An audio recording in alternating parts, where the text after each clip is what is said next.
কয়েকটা দিন ধরেই পেঁয়াজের দামটা বাজারে বিক্রি দেখা গেছে যে বেড়ে গেছে।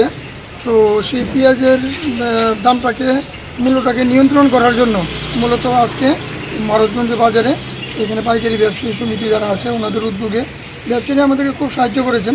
আমরা এই কাউন্টারটা করলাম। এখানে 55 টাকা 1 কিলো পেঁয়াজ পাওয়া যাবে। তাছাড়া যদি কেউ বেশি নেন 5 কেজি অথবা এর বেশি নেন তাহলে 51 টাকা করে এখানে পাওয়া যাবে। তাছাড়া আমাদের আরও 6-7টা কাউন্টার আমরা আজকে শুরু করার ব্যাপার আছে। এরা এখান থেকে 51 টাকা করে পেঁয়াজ নিয়ে যাবে। ফলে আমার মনে হয় যে কয়েকদিন যে 60 টাকা 70 টাকা 80 টাকার যে ব্যাপারটা ছিল সেই ব্যাপারটার মধ্যে একটা নিয়ন্ত্রণ এসছে। আর দপ্তরের ডাইরেক্টর হিসেবে আমি একটা কথা স্পষ্ট বলি, আমরা এখন যেটা খুচরা আছে খুচরা বাজারে 55 টাকা করে আজকে পেঁয়াজ বিক্রি হবে।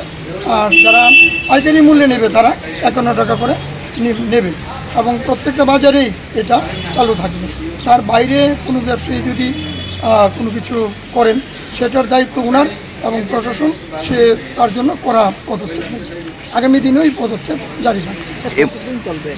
অ্যাকচুয়ালি উৎসবের মরশুম ফলে আমরা সবসময়ই জনগণ প্লাস আমাদের একটা দাবি ছিল যে এই সময় খুব একটা হ্রাস হওয়া ঠিক না, কিন্তু আমরা দেখেছি যে দামটা হঠাৎ বেড়ে গেছে। যেহেতু আমাদের নাসিক অথবা ওই জায়গায় বাইরের রেটগুলি আমরা দেখেছি সেটার দামটাও বাড়তি আছে। তো এই মিনিমাম এর থেকে কম বিক্রি করা সম্ভব না।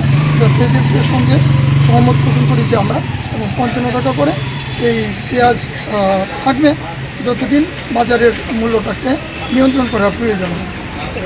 আগেও এই ধরনের স্টল খুলেছেন, কীরকম সাড়া পাওয়া যায়? স্টলগুলি ধীরে ধীরে বন্ধ হয়, কারণ যখন নর্মাল হয়ে যায় তখন স্টলগুলি বন্ধ হয়ে যায়। কীরকম সাড়া পাচ্ছেন? এটা একটা স্পেশাল উদ্যোগ। এটা আজকে সকালেই প্রায় 6 জনের মতো নিয়ে গেল, 2 কেজি করে 110 টাকা দিয়ে নিয়ে গেছে। তো আশা করি সারাদিনই নিয়ে যাবে। ওনাদের যে এখানের যে স্টল সেটা 8টা থেকে 11টা খোলা থাকবে। আমি জনগণের কাছে আশা রাখবো যারা এটা সুবিধা নিতে চান ওনারা এসে নিয়ে যাবেন। গুণগত মানটা কেমন? পেঁয়াজের গুণগত মান এমনিতে তো দেখে সবটা বুঝতে পারা যায় না, তবে মনে হয় এটা খুব একটা খারাপ মানের নয়, তবে তার থেকেও স্পেশাল কোয়ালিটি আছে। Thank you.